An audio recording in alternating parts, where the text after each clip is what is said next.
Hello friends, welcome to my channel on record. आज हम एक ऐसे टॉपिक के ऊपर बात करेंगे जो हमारे राम मंदिर से जुड़ा हुआ है। आप सबको पता है कि बाबरी मस्जिद विवादित ढांचे से पहले यहाँ पर राम मंदिर था। यहीं पर राम मंदिर इसलिए था क्योंकि यहाँ पुरुषोत्तम श्री राम जी का जन्म हुआ था। तो अब बात आती है, ये विवादित ढांचा आया कहाँ से। तो हम पहले आपको ये बता देते हैं कि विवादित ढांचा हम क्यों कह रहे हैं। अगर कोई केस कोर्ट में चला जाता है और वो केस ज़मीन से जुड़ा हो तो उसे विवादित जगह कहते हैं, जब तक कि फ़ैसला ना आ जाए। इसीलिए हम इसका प्रयोग विवादित ढांचा कर रहे हैं। ठीक है, तो अब बात आती है कि यहाँ पर विवादित ढांचा आया कहाँ से। तो चलिए आज हम इस बारे में बात करेंगे और फिर धीरे धीरे अपने टॉपिक को टाइम कैप्सूल तक लेकर आएंगे, जो इस समय विवाद का मुद्दा बना हुआ है और आज का हमारा मेन टॉपिक है। और टाइम कैप्सूल क्या है और यह क्यों डलेगा, ठीक है ना। इस पूरे बारे में हम आज पूरी डिटेल में बात करेंगे। हमारी करंट अफेयर्स की एक सीरीज़ भी चल रही है जिसमें हम आपको करंट अफेयर्स के बहुत ही महत्वपूर्ण क्वेश्चन कराते हैं, जिसमें जिसने वो वीडियोस नहीं देखी हैं वो उन वीडियोस को जाकर देखे और हमारे चैनल को ऑन रिकॉर्ड को like, comment, share and subscribe करें और बेल आइकन को दबाना ना भूलें, क्योंकि बेल आइकन को दबाने से ही हमारी न्यू वीडियो की नोटिफिकेशन आप तक पहुंचेगी। चलिए हम आज के टॉपिक के ऊपर बात करते हैं। हम सबसे पहले बात करते हैं बाबर के बारे में, ठीक है ना। बाबर का जो पिता थे उनका नाम था उमर शेख मिर्ज़ा और उनकी जो माँ थी उनका नाम था कुतुलुम निगार मिर्ज़ा। जो इसकी माँ थी वो एक मंगोल थी और जो उसका बाप था वो एक तुर्क था, ठीक है ना। अब यहाँ से बात राम मंदिर की ओर ले जाता हूँ, वरना ये वीडियो बहुत लंबी हो जाएगी। अगर आपको पूरी हिस्ट्री पढ़नी हो तो आप कमेंट सेक्शन में जाकर कमेंट करना, हम हिस्ट्री की आपको पूरी सीरीज़ स्टार्ट करेंगे। जब बाबर की माँ मंगोल और बाप तुर्क था तो आपको अब तक पता तो लग ही गया होगा कि इसका ब्लड किस तरह का था।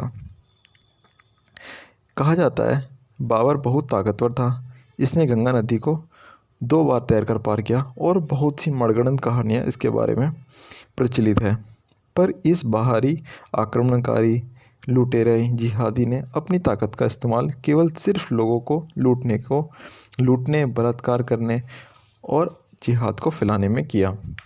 ये भारत से नफ़रत करता था क्योंकि ये मूल रूप से उज़्बेकिस्तान का था, जहाँ पर कुछ नहीं उगता और भारत में तो हरियाली ही हरियाली थी और अब भी है, जैसे कि हम जानते हैं। इसलिए ये भी बहुत बड़ा कारण था जिसने इसे भारत की ओर मोड़ा। आपको बता देते हैं, जो मुसलमान हैं वो 2 जगह के अधिक बर्बर और बहुत ख़तरनाक हैं, यानी जो जानवरों से भी नीचे होते हैं, इंसान को भी मारकर खा जाएं, इस तरीके के मुसलमान हैं वहाँ पे।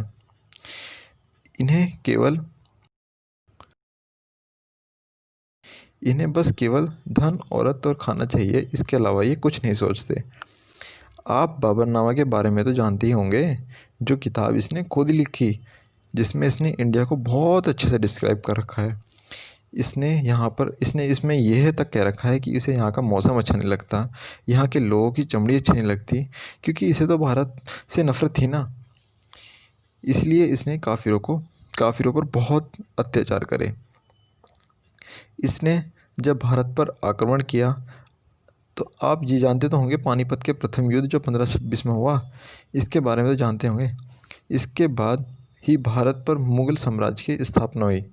इस मुग़ल वंश की स्थापना करने वाला बाबर ही था, जिसने भारत में आकर जबरन परिवर्तन बहुत बड़े लेवल पर किया और मंदिर तोड़े, क्योंकि इसे इस्लाम को हमारे ऊपर थोपना था। इसी बीच इसने हिंदुओं की भावना को आहत करने के लिए अयोध्या के राम मंदिर को 1528 में तोड़वाकर यहाँ मस्जिद का निर्माण किया, जिसे बाबरी मस्जिद के नाम से जाना जाने लगा। क्योंकि आपको ये भी पता होगा कि गैर मुस्लिम यानी कि काफिर के लिए इस्लाम में कोई जगह नहीं है। आप खुद देखिए, आज के मॉडर्न समय में भी जहाँ सभी धर्म एक समान माने जाते हैं, इस समय में भी पाकिस्तान की राजधानी इस्लामाबाद में आज तक एक भी मंदिर नहीं है। और आप हमारे देश में आकर देखिए, दिल्ली हो चाहे कोई भी स्टेट हो, हर जगह मस्जिद हैं, मंदिर हैं, चर्च हैं, गुरुद्वारा हैं और बहुत से धार्मिक स्थल हैं। और अब जाकर एक छोटा सा मंदिर बनाने के लिए पाकिस्तान सरकार ने एक फ़ंड रिलीज़ किया, जिसमें उसके देश के ही जिहादी बीच में आ गए। बताओ, मंदिर की नींव तक तोड़ दी और यहाँ से अजान दी गई और सरकार को धमकी भी दी गई। आप देख सकते हैं नफ़रत कितनी भरी हुई है। सोचो, ये नफ़रत तो जब कॉपी पेन का ज़माना है। सोचो तब क्या हाल होगा जब तलवार का ज़माना था। ये अपने धर्म को बढ़ाने के लिए मंदिर तोड़कर मस्जिद बना देते थे और यहाँ से अजान नमाज देते थे, जिससे ये अल्लाह को याद करते थे। इनका मानना था कि ये जगह पवित्र हो जाएगी, ठीक है ना, ऐसा करने से, यानी कि अल्लाह को नाम करने से, अल्लाह को याद करने से ये जगह पवित्र हो जाएगी। इसके बाद अकबर हुमायूं आया, जिसके बारे में आपने पूरा पढ़ा होगा, जिसमें ये भी कहा जाता है अकबर द ग्रेट।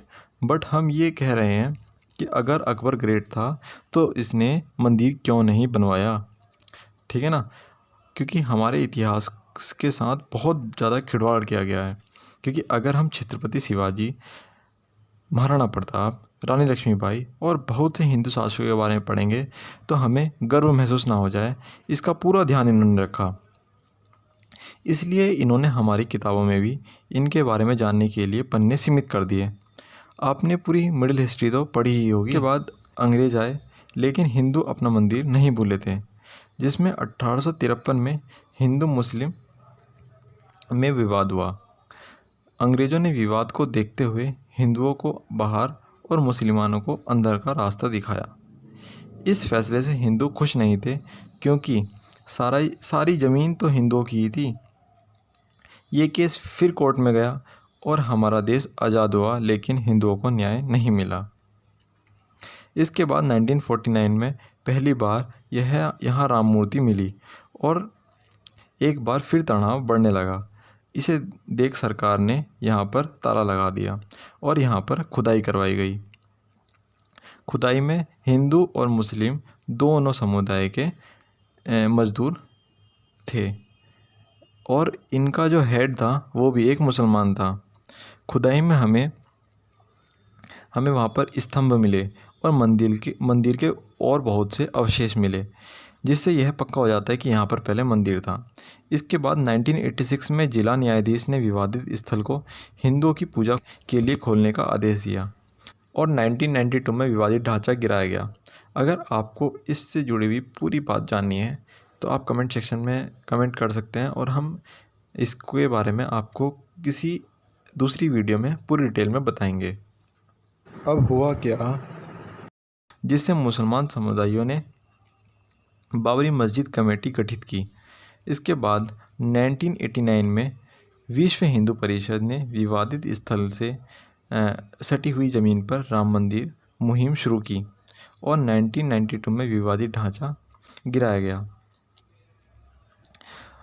जिस समय कल्याण सिंह की सरकार थी, जिससे पूरे देश में दंगे हुए और करीब 2 लाख लोग मारे गए, यानी कि उनकी जान गई, मारे क्या गए, 2 लाख लोगों की जान चली गई इन दंगों में। इसके बाद कोर्ट में तारीख पे तारीख चलती रही और फैसला आने में बहुत समय लगा।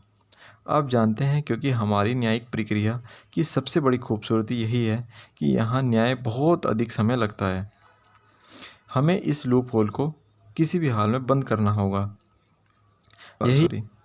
यही कारण है कि हमारे देश के प्रधानमंत्री 5 अगस्त को राम जन्मभूमि के भूमि पूजन में जाएंगे, क्योंकि आपको पता है कि जब राम जी वनवास पूरा करके लौटे थे तब दिए जलाए गए थे। इसलिए इस बार भी इसी तरीके का आयोजन किया जाएगा, राम जी का स्वागत किया जाएगा दिए जलाकर। इसी बीच राम जन्मभूमि तीर्थ क्षेत्र ट्रस्ट द्वारा एक बयान आता है, जिसमें उनके एक मेंबर ने ये बोला कि टाइम कैप्सूल रखा जाएगा, वो भी राम मंदिर के अंदर 2000 फीट नीचे। ये बयान रामेश्वरम चौपाल का था। इनका मानना यह था कि यह एक लेसन होगा अपकमिंग जनरेशन के लिए, ठीक है ना। इनका ये भी कहना था कि यहाँ पर जो मंदिर निर्माण के लिए अलग अलग जगह से मिट्टी लाई जाएगी, यानी कि अलग अलग तीर्थ स्थल से मिट्टी लाई जाएगी, पवित्र नदियों का पानी लाया जाएगा। ठीक है ना। ठीक है, शायद प्रधानमंत्री के हाथों से ये टाइम कैप्सूल रखवाई जाए। अब ये है क्या, इसके बारे में हम जानते हैं। आपको पता होगा, हिस्ट्री सिर्फ हमें सोर्सेज के द्वारा ही मिलती है। मान लीजिए कोई 500 साल बाद सोर्सेज ढूंढने की कोशिश करता है तो उसे ये इंफॉर्मेशन इसमें स्टोर मिलेगी। ये जो इंफॉर्मेशन है इसमें हम डेट, हिस्ट्री, प्रेजेंट, पास्ट सब कुछ इसमें स्टोर होगा पूरे राम मंदिर की। और ये इंफॉर्मेशन जो भी इसमें स्टोर होगी वो पूरी संस्कृत भाषा में होगी। क्योंकि आपको पता होगा कि अगर पूरे संसार को डिफ़ाइन करना है तो संस्कृत भाषा में हम इसे एक लाइन में डिफ़ाइन कर सकते हैं। यह ताकत है संस्कृत भाषा की। इसे पहले भी टाइम कैप्सूल रखी गई है। इंदिरा गांधी ने टाइम कैप्सूल लाल किले के बाहर रखवाई थी, जिसका नाम कालपत्र रखा गया था। ये 15 अगस्त 1972 में रखवाई गई थी और इसे 1000 साल बाद खोला जाएगा। और इसी तरीके से प्रतिभा पाटिल ने 6 मार्च 2010 में IIT कानपुर में रखवाई, 2010 में महात्मा मंदिर गांधीनगर में रखवाई और बहुत बार टाइम कैप्सूल का यूज़ किया गया और इसे रखवाया गया है। ठीक है ना। यह पहली बार नहीं है कि टाइम कैप्सूल कहीं पर रखी जा रही है। विवाद इस बात पर है कि प्रधानमंत्री ही रख रहे हैं। ये इसलिए रखा जा रहा है क्योंकि कुछ समय बाद कोई जिहादी इसे अपनी ज़मीन ना बता दे और ये विवाद हल हो जाए। ठीक है ना। धन्यवाद। आज के टॉपिक को यहीं पर ही ख़त्म करते हैं। मिलते हैं अगली नई वीडियो के साथ।